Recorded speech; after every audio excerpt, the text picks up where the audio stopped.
Right now, residents in the sleepy village of Linton-on-Ouse, which sits around 8 miles northwest of York, have taken up a political fight against new plans for an asylum seeker processing centre in their area. Yes, 150 letters have been sent to number 10 Downing Street as the locals. There are just 700 registered voters in the village.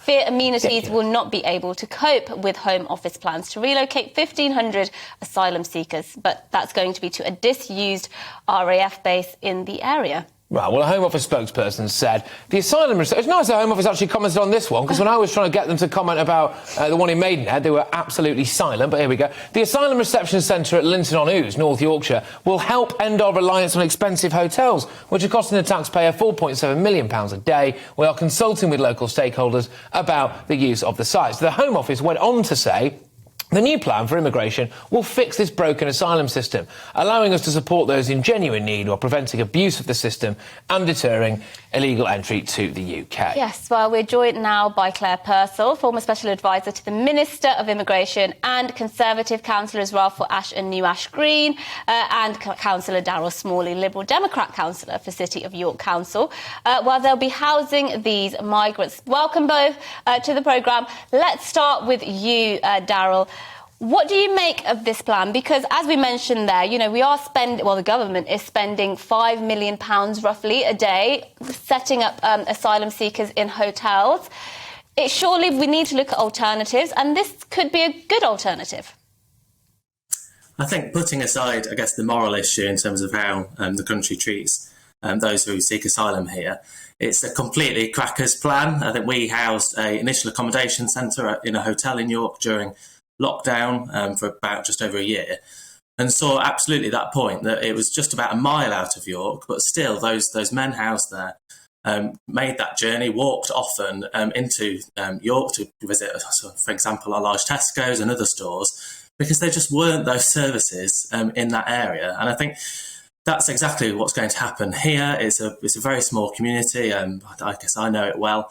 And I think it's completely inappropriate. And also, I guess it's just another sign that the government is making a complete industry out of misery. You know, it's a very, very expensive solution. And if the government seems to want to devolve asylum seekers across the country, then I guess the suggestion from us would be give it to councils. You know, I think hopefully the guest on today can see, you know, councils do great work. They know their communities well. And I think if you are going to put and disperse people right across the country, then it's councils that know their areas best, know the solutions that might work, and they should have a greater say. You know, we found it immensely frustrating having to deal with the Home Office and the contractors when we had a hotel here in York. Can I just quickly ask, before we go to you, Claire, can I ask you, Darryl, what do residents think? What are they saying about all of this? Because ultimately it is the residents of the local area who have no choice over the matter, really, but they'll be the ones faced with this sort of on the day-to-day basis. But the house prices have gone down, haven't they? Oh, quite possibly. I think Definitely. Residents are exasperated. However they vote, this is North Yorkshire is a true blue county. Absolute desperation and a complete shock that there was no consultation. It came up completely out of the blue. Not only did they pull RAF jobs out of the area by closing Linton-on-Ouse, they're now turning it into that's a farm of misery, really. Beggars belief. Great stuff there so far. Claire, I'll just lob it over to you now. Claire Pearsall, their former Special Advisor to the Minister of Immigration. I'm not sure exactly whether or not this would have fallen under your remit, but if it did, and this plan was presented to you by the former Minister of Immigration, what would you say? It would definitely have fallen under my remit, and I think the answer would have been it is inappropriate for the setting that it is going into. And we've seen this previously with the Home Office at the back end of last year with, as you say, with Maidenhead, but there was also a site in Hampshire which was a similar demographic to Linton-on-Ouse. It was a small community in the countryside with only a couple of buses a day, right next to the very busy A303. So there was nothing to do. There was one shop. And it just wasn't sustainable. There were problems with water. There was no running water on site. So you have to look at all of these aspects of it. And to pretty much triple or quadruple the size of a village without adding extra infrastructure is never going to work. And the one important thing that I would always stress is that you must consult local authorities. As Darryl said, they are best placed to look at their communities and see where they can help, and they will help where they can. Yeah, it's the total lack of consultation. I think Darryl alluded to it, but it happened in Maidenhead, which was down the road from where I was living. They did it with a Holiday Inn. The local it's, by the way, it's in the Royal Borough of Windsor and Maidenhead. You've got Theresa May, former Prime Minister and Home Secretary, who's the sitting MP there, and a Tory council. And they weren't consulted at all. No one told them. They almost got a press release from the Home Office. Residents weren't consulted. And I'm concerned now, Darryl, that this could serve to whip up tensions, right? Because I can imagine, I'm certainly not condoning any tensions whatsoever, don't get me wrong, but I can imagine that locals would be a bit miffed, and all of a sudden, if there starts to be crime, or if there starts to be something like that can be linked to the influx of these people, it's going to kick off, isn't it? Yeah, and I think it's entirely, regardless of the actual policy, the way it's been handled has been a complete disaster for the government. York is an incredible, and its hinterland is a really welcoming city. We saw that with the Syrian program, the Afghan relocation program, and now also the Ukrainian Homes for Ukraine scheme. York is a city of sanctuary. We're a council of sanctuary. We're really proud to do our bit in supporting those fleeing terror. This plan, not only completely inappropriate for its location, it's just also completely inhumane for those men and women that will be part of that programme. We've seen, especially in our city, that when you house people within the community, when you give them those links, when you build those community groups, when we put officers of the council and resource in to make sure that they have stuff to do, whether it's English classes, whether it's trying to make sure that we build bridges between them and their families back where they've fled. And it's a completely... I've actually lost for words. I know that I knew I was going to come on this programme. You never know how it's just completely inappropriate. And no, I think we really do need the government to reconsider.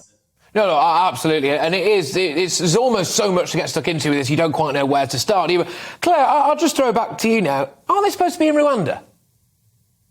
Well, I think this is the real problem, is the Rwanda plan has only just received royal assent. There are going to be legal challenges to it. So I'm unsure as to whether anybody will be sent to Rwanda. But I think it's important to note that £1.2 million per day is spent on housing 12,000 Afghans. Now, these are people that we extracted from Afghanistan in August of last year.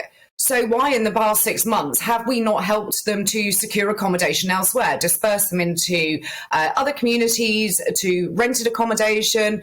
They have the right to work because we got them out. So that 1.2 million out of the sort of nearly 5 could be dealt with if the government actually just got on with it and put these people in a place where they could work, they could rent and be part of communities. So I think there's an awful lot that's wrong. Yeah. I don't think the Rwanda plan is going to sort this at all, because there are so many other issues that you need to deal with first. You're talking about new arrivals that are meant for Rwanda, but what about the sort of 25,000 refugees and immigrants who are currently holed up in hotels? What are we doing with those? Sure. Thank you, Claire. And Darryl, let me just finish with you. Obviously, you're a Liberal Democrat councillor. The Conservatives didn't do too well in the local elections just gone. Labour and Lib Dems did, and other parties. We know what the Conservatives' policy is on illegal migration.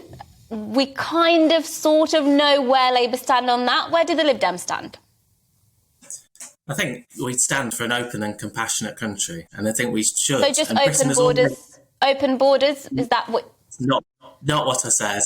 We need to do our bit. This country has a fantastic and really proud history. Whether you go back to World War II or most recently with Afghan Syrian and now Ukrainian refugees, and we need to lead from the front. Really, you know, we have a duty. There's I get that. more going to Europe and in Europe, and we need to do our bit. And I think housing in the community, and this is where actually we probably agree that if you put those community infrastructure in, then councils up and down the country are willing and ready to step in of all colours. This is what I want, just very quickly. Sorry, Darryl, because it's a good answer. Don't get me wrong. We're going to have to move on a second. I am getting shouted at a little bit, but just quickly, I came into possession of a letter from the Home Office that I believe was sent to the leader of every single local council. It's a good couple of weeks ago now. That basically said they're going to start using your local housing stock to house some of these people.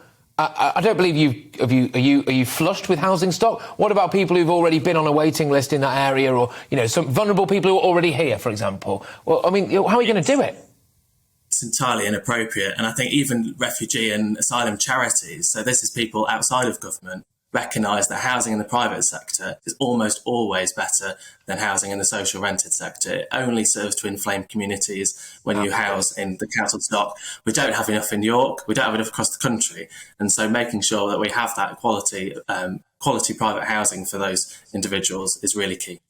Good stuff, both of you. Thank you. Enjoyed that. Thank you, Darryl. Claire, we'll have to get you back again. Never thought I'd meet a sensible Lib Dem, I have to Stop say. it. That's mean. Only joking. Thank you both for coming on and speaking to us about that. I enjoyed that discussion. Yeah, cracking Very one, that. civil, common sense discussion, I think. Yeah, but it's interesting now, isn't it? But just before we move on, how all of a sudden, when you're confronted with the realities, right, of our mass immigration, I dare say that a lot of Liberal Democrats would be the ones on the shore in Dover, waving the EU flag at these people and the rainbow flag and all of that. Oh, hang on a minute, they're coming to our area. Well, we can't have that. Yeah. I still don't get the Lib Dem policy either. I don't think there is one. Yeah, Just let them in. That's probably why. Open the door. That's probably why.